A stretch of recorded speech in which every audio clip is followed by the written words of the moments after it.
Hello. Welcome to episode 59 of the Lorethrough, and last time I forgot to read the description on the Death's Poker. That's on me, so I apologize. Let's take a look. Barbed rod, carried by deathbirds. The birds are graveyard firekeepers. It is said that they rake out the ashen remains of the dead from their kilns, and sure enough, this is the weapon that we've seen all the deathbirds wielding. I don't think there's a deathbird that doesn't wield this, even if it doesn't have extra magic. It seems to have this silly weapon. So it's a poker, right? But you wield it like you would a greatsword. That's the attack pattern it has. Which is kind of silly. We'll grab that money, and we're going to go explore this camp down here. And as we look around it, we see that there are horrible little rot dogs. And, well, the Death Poker is primarily a dexterity greatsword, and it has an int requirement, and its actually 4 damage comes from your int, but it's and it does do frost buildup, so that's kind of neat. Fan daggers, and let's get this thing pissed off real fast.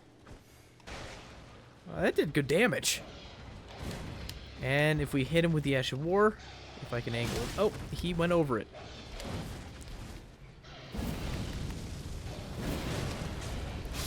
And so that was the light attack. So when you're using the Ash of War, it creates an orb in the air, and then you can smack it with a light or a heavy attack follow-up. The light attack creates that trail of burning ghost flame that burns with frost, mind you. I think I'm going to sneak up on this other boy over here, if it'll let me. Oh, shucks, he's running over me. Ah! Alright. And that's kind of what the frost explosion looks like. And there's more. There's always more.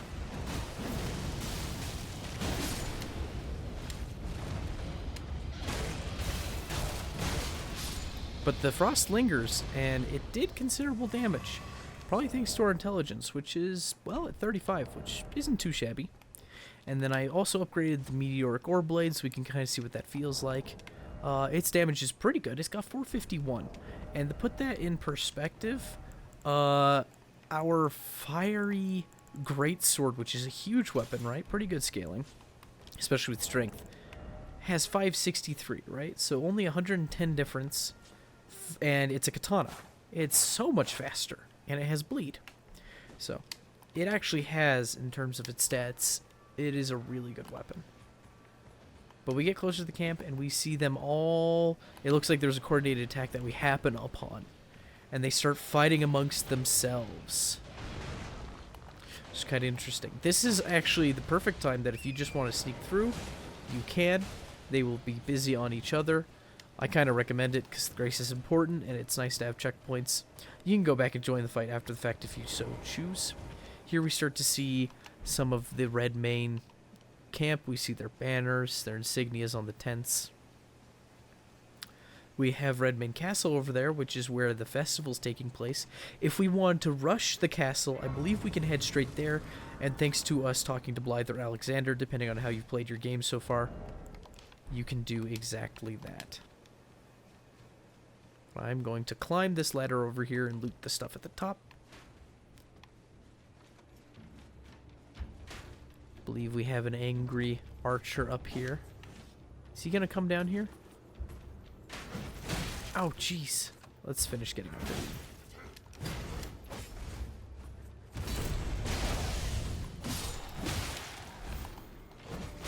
Ooh. That went farther than I thought it would. I didn't think it would carry through so far. Found a heavy crossbow. There is no lore other than it was employed in the Shattering.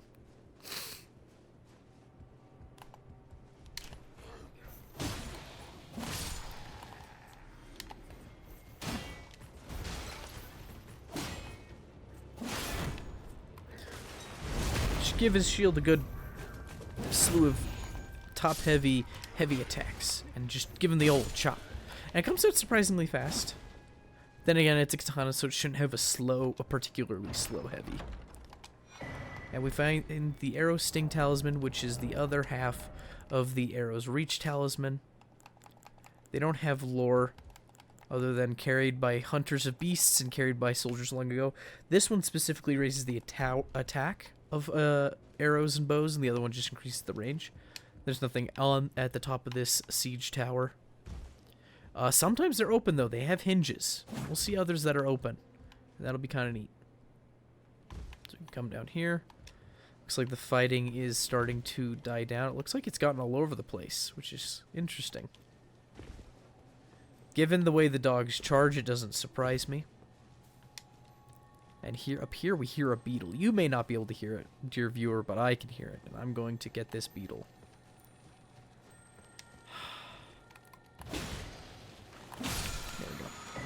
And we get Cragblade, an Ash of War I completely slept on and is actually very nice. So what Cragblade does, and I should probably just show it off,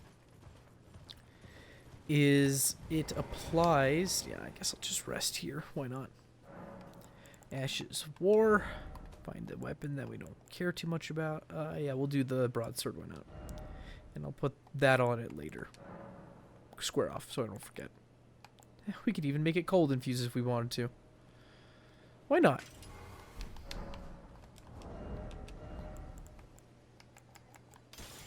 I actually kind of want to stick the crossbow away because I hate seeing those loose items that aren't as useful, that don't have a point for me just yet.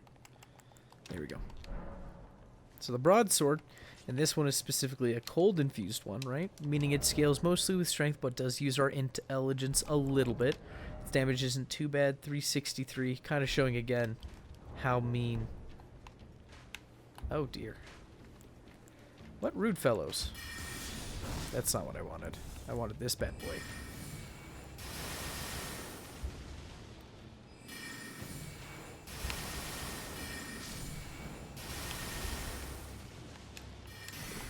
Ooh. Shucks.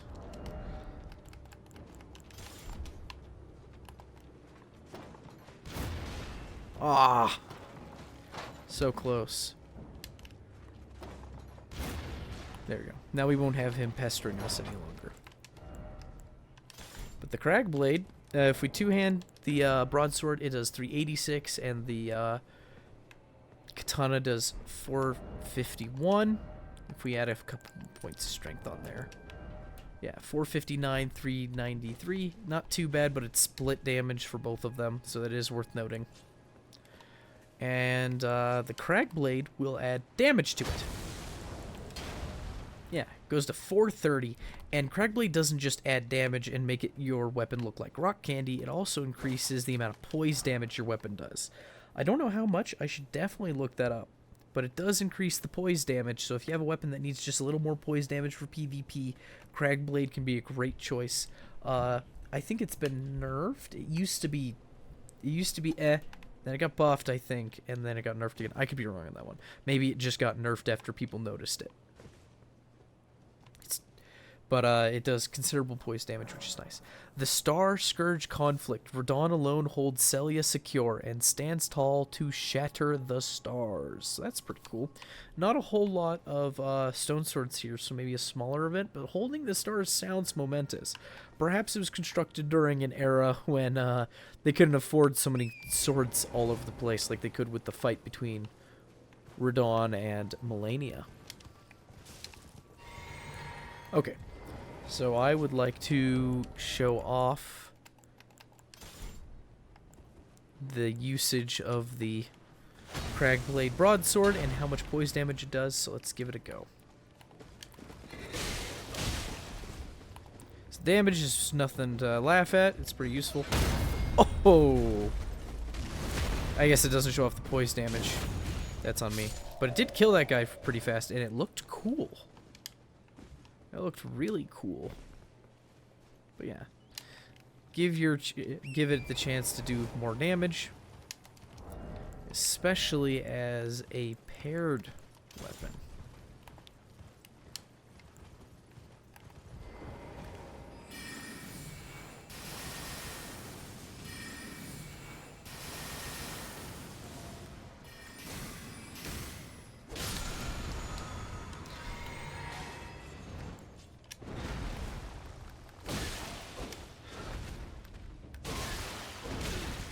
Shucks.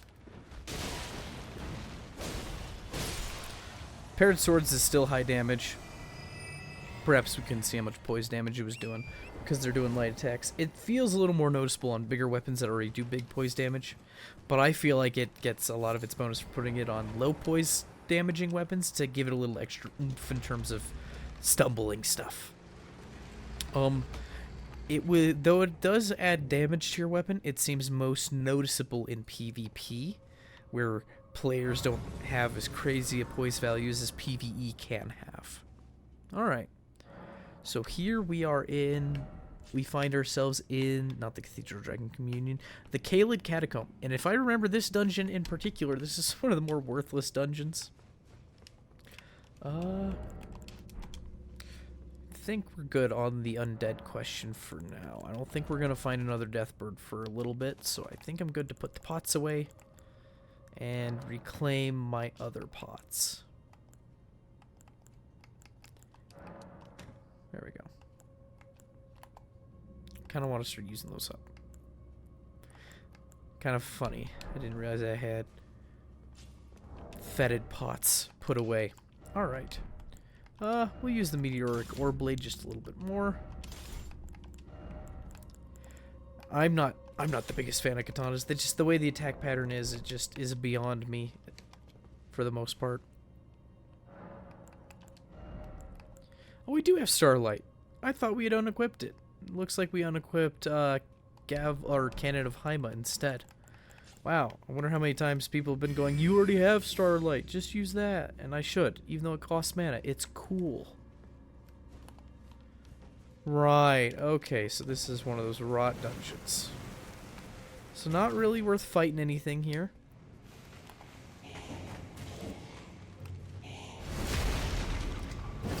Backstab the skeleton.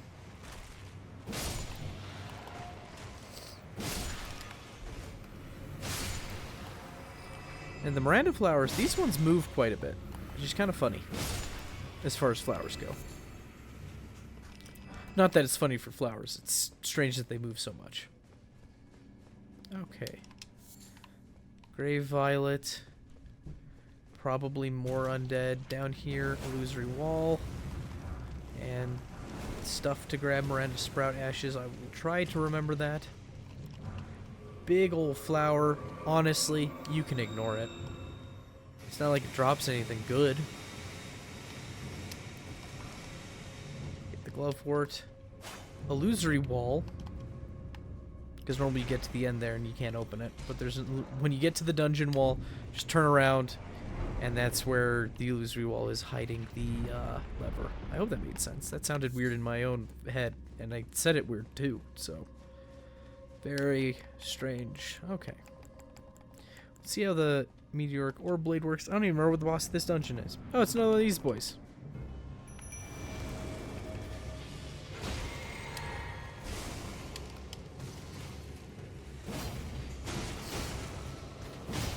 Ooh.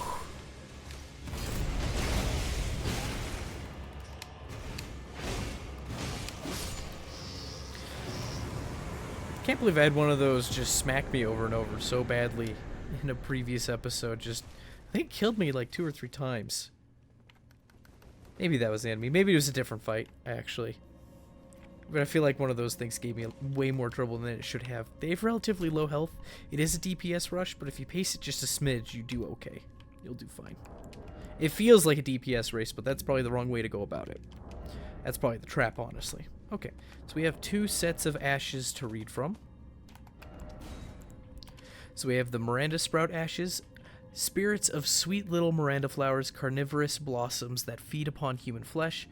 They creep slowly, scattering toxic pollen, vulnerable to fire. Do take care of the little darlings.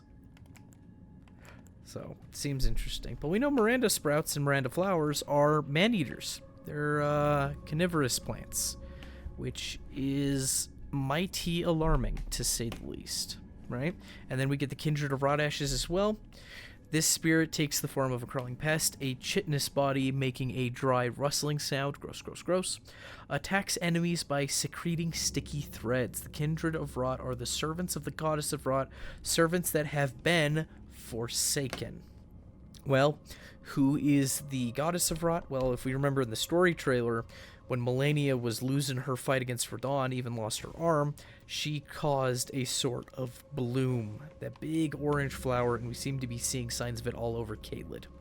And so I wonder if in that moment she's perceived as the goddess of rot, given there's a coloration connection between rot and that flower, and these creatures were born, they wish to serve her, but she, being in denial, left them, forsake them.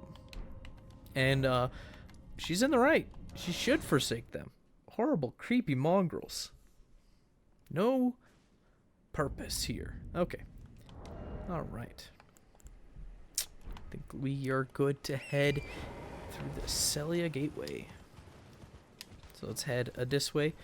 Kind of neat, there's some puppets about, which is the sign of sorcerers, and there is a troll up top, who, I love this fellow, look at him.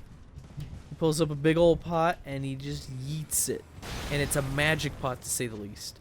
We can make magic pots ourselves. I've been meaning to, I haven't gotten around to it. But he throws magic pots. And they're huge, and they leave magic fire behind. There's a bunch of glass shards to kind of bait you into lingering where he can hit you. But moving on horseback, you move fast enough to usually avoid them. So we have a message here on the ground. Stop by the shack. Well, looks like the shack is over there, and there's a dog. And this dog's different from the other dogs. For one, he is sitting upright, and he has a collar on. Horrible spiky collar, the T-Rex monster, right? And sure, the dogs are a little spooky, but I consider them far less of a threat than the birds. The birds have a good amount of health, they're fast, and they do damage. These things,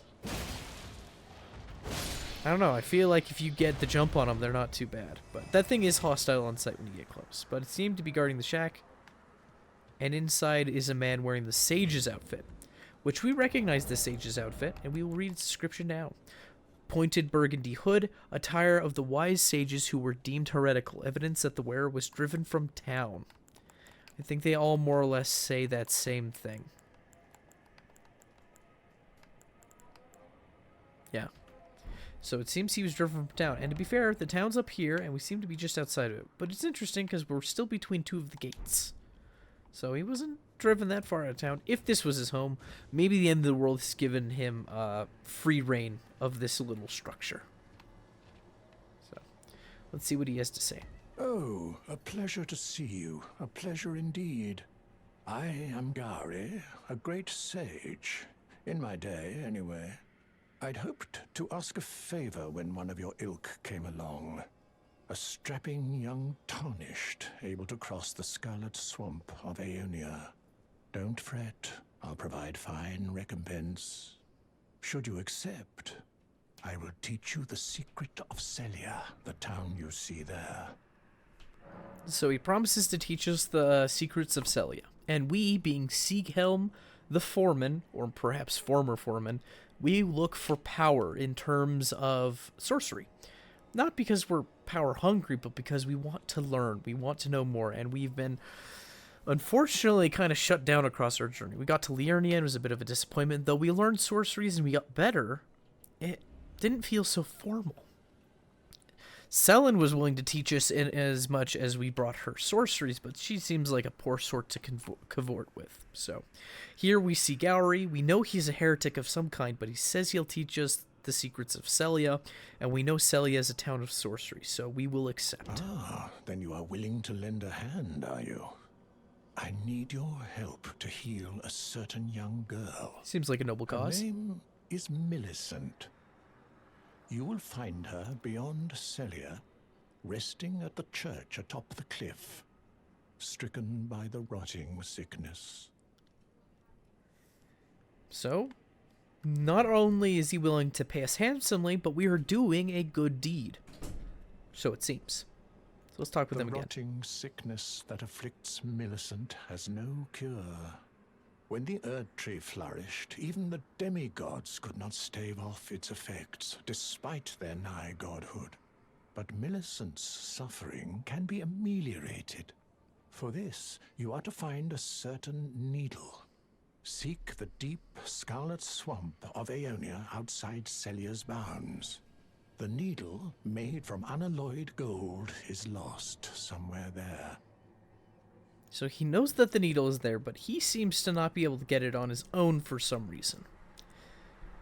He says it's somewhere there, but he doesn't give too much in the way of details. Does he have anything else to say? First, you must find the unalloyed gold needle. It's hidden somewhere in the deep scarlet swamp of Aeonia. Then I will tell you, as promised, the secret of the town of Celia.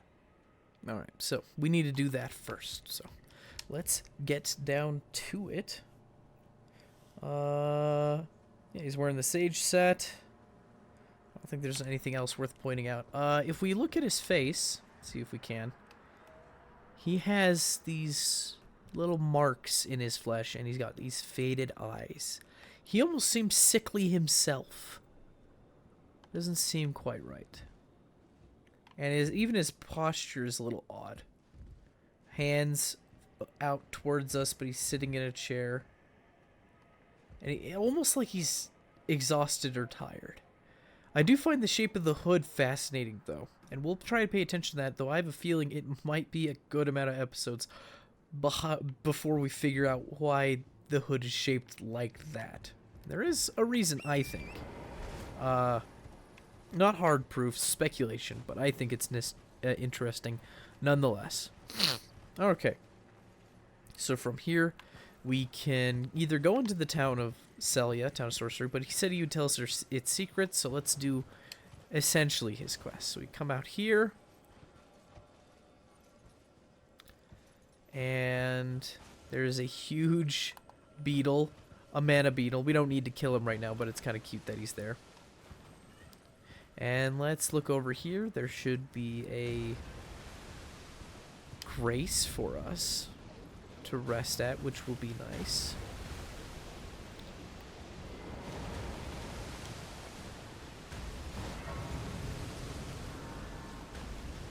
Alright. So we can grab this grace first off. And we are going to backtrack a little bit because there's this Aeonia, right? It's kind of this bowl shape. We're going to get behind it between the cliff and the bowl. And we see all these massive, just colossal mosquitoes. I hate mosquitoes in the real world. Oh, and then they explode. I didn't mean to do that. I hate how it doesn't grab them, even though they seem to be in range a lot of the time.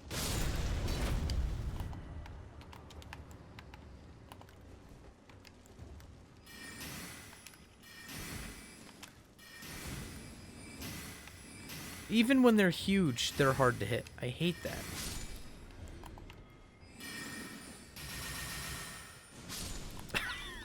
They don't have a lot of health. They do drop the great dragonfly head a lot. So if you need to farm these for making boluses, which I think you use them in... You use them in the anti-poison boluses, at least. Not the anti-rot ones. They take their own unique item. But if you need the Great Horned Dragonfly Head, this little sliver of land right here where they're all at, good one to get. You can put Gravitas on a weapon, even if that's not your build. A physical build can put Gravitas and stuff. You should have it already from Limgrave. Oh, why could I not remember Limgrave? Okay. Make our way back to the Grace. Get our mana back. And, okay. I think we are going on a collectathon now. Essentially. So. I think we're going to put this in our hand for the big old fire damage it does.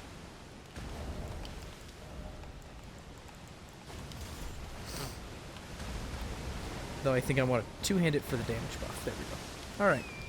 So, collectathon. Let's see if I can remember where stuff is. So we first enter it. We see these curved swords that kind of look like Radahn's sword, and sure enough, hard to see.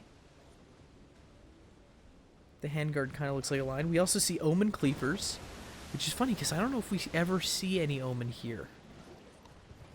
Anyway, if we go along the outskirts of the lake, we can see into it, and there's a boss in there. We'll get to him, don't worry. There's also a little summoning pool here if you need help. Where is it? I think it's over here.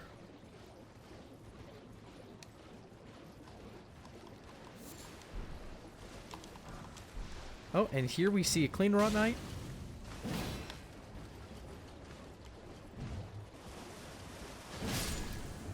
They're not too bad. But they have a spear and an armor set, which we will now look at, because I've been holding onto it for a while and been wanting to share it. Spear of the Clean Rot Knights who fought alongside Melania, Blade of Mikola. The winged golden blade deals holy damage. The diminutive shield is blessed with an incantation towards off rot, and sure enough, it seems to be a quality weapon with a faith requirement. I haven't upgraded enough to see which way it leans. I'm sure you can just Google the Wikipedia page and see if it leans dex or strength. It might lean strength. I could be surprised. The Clean Rot Knight sword is a strength scaling rapier that you can get, and I've grabbed a handful of them in advance to because they're just my favorite escape tool / quick weapon, so I've grabbed a handful of them. Let's see here. Let's read the description of the Clean Rot Knight sword. Piercing sword of the Clean Rot Knights who fought alongside Melania, Blade of Mikola, mainly used as a backup weapon in combination with a long-handled armament. And sure enough, if you have a halberd in your right hand and a rapier in your offhand, that is a very popular and strong combo. Gives you stumble, gives you range, gives you running, pokes, but you also have quick little stabs for just racking up a little extra damage. Very good on status builds or damage builds in general. Okay, and now let's take a look at their armor. Winged Helm of the Clean Rot Knights celebrated for their undefeated campaign in the Shattering. The Clean Rot Knights vowed to fight alongside Melania despite the inevitable, if gradual, putrefaction, it looks like, of their flesh. Their acceptance of their fate made these battles the fiercest of all. And it's a hat you can actually change the look of, right? So if we're wearing the hat, it normally has these big red tails on it, but you can remove them if you so choose. It affects the stats slightly, and actually 2 whole points of poise. Which is crazy to think about. How cloth is providing 2 whole points of poise. Pretty sizable difference. Okay, and I don't believe the armors have anything different to say.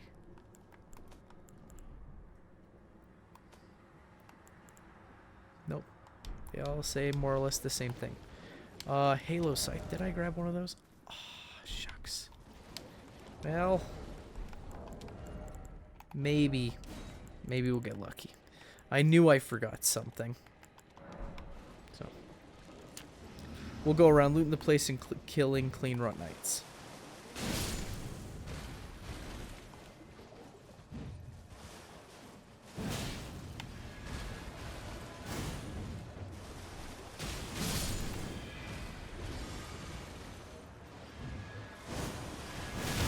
Oh, jeez.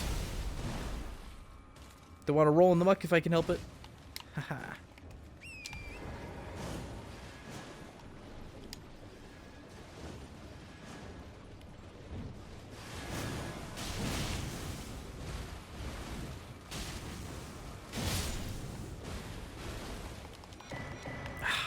Really? I just got the chest, hat, and gloves. But I didn't get the scythe. Oh, did that count as rolling in it? Did we roll in the Scarlet Rot? That's not building up anymore, so whatever. It seems to be over. Guess we'll chuck one of these bad boys. Alright. Over here, somewhere over here. Where is it? Oh, it's farther over here. Okay. There is an island that has a beetle on it. And it's a beetle that disappears rather quickly.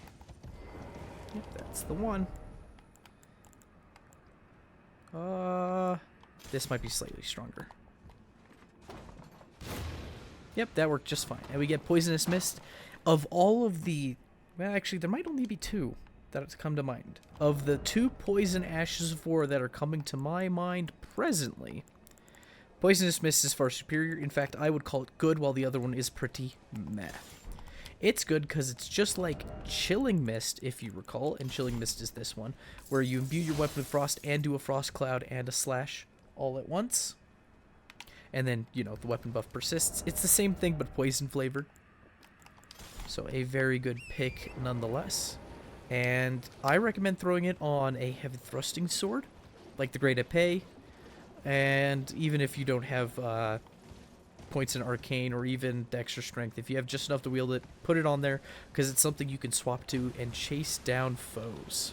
Alright. I think we need to head up to the northwestern corner of the place. I think we'll have one more thing to grab. Alright, so over here, there's this little tower. In the back, you can grab the meteorite staff, which is a neat little staff because it has S scaling in intelligence right from the get-go. The catch, though, is that it does not... You can't upgrade it. It will always be kind of the same place, and it depends on your stat. Which means early on, if you're doing an early sorcerer build, it's not a bad pick. If you're willing to upgrade a staff, the demi-human staff is better at early levels of intelligence and upgrade, because it just has a high base value. There we found the Traveler set and a perfume bottle, and I seem to be going through this rather quickly. That's because I'm trying to get past the enemies, and there's... I don't think there's too much in terms of lore significance. I'll check the name of the ruins. Oh wait, it's the Street of Sages ruins. So it seems interesting that the sages are seen as heretics, and their little place was... Oh, we're trapped. No longer. That they had their own little town of ruins, and it is now sinking into the swamp of Aeonia. I wonder if the Aeonian swamp was always here. Alright. I think we are good to head over here.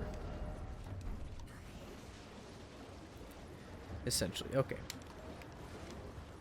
I'm gonna drink my flask. And I think we're gonna kill this beetle to get whatever flasks I have back.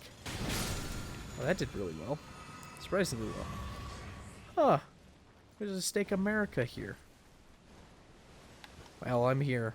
I don't remember what's at the end of this goalie. I think it's not worth it. But this is the goalie under where we went.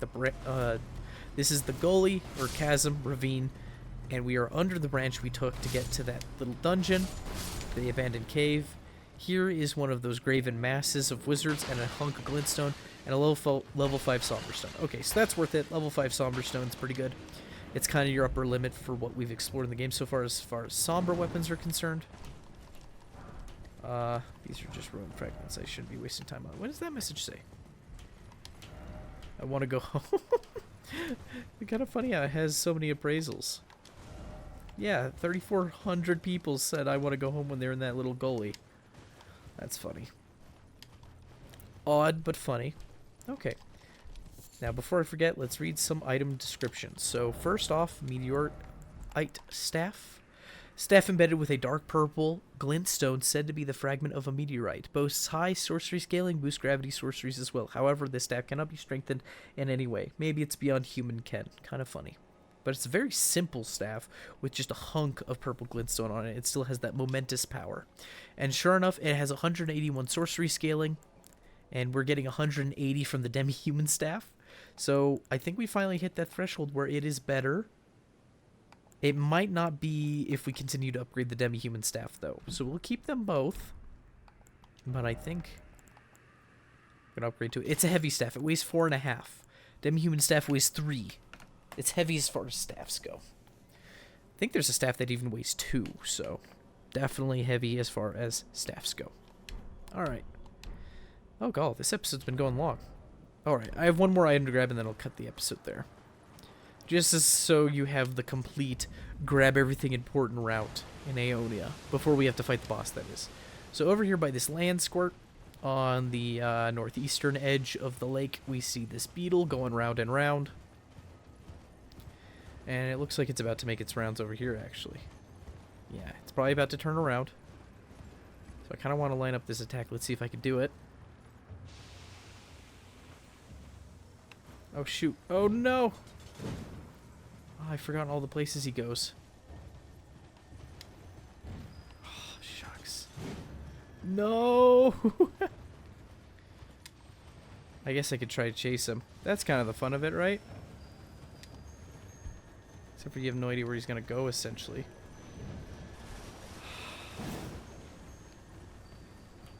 Yeah, I should have just stayed there. Well, I still have time.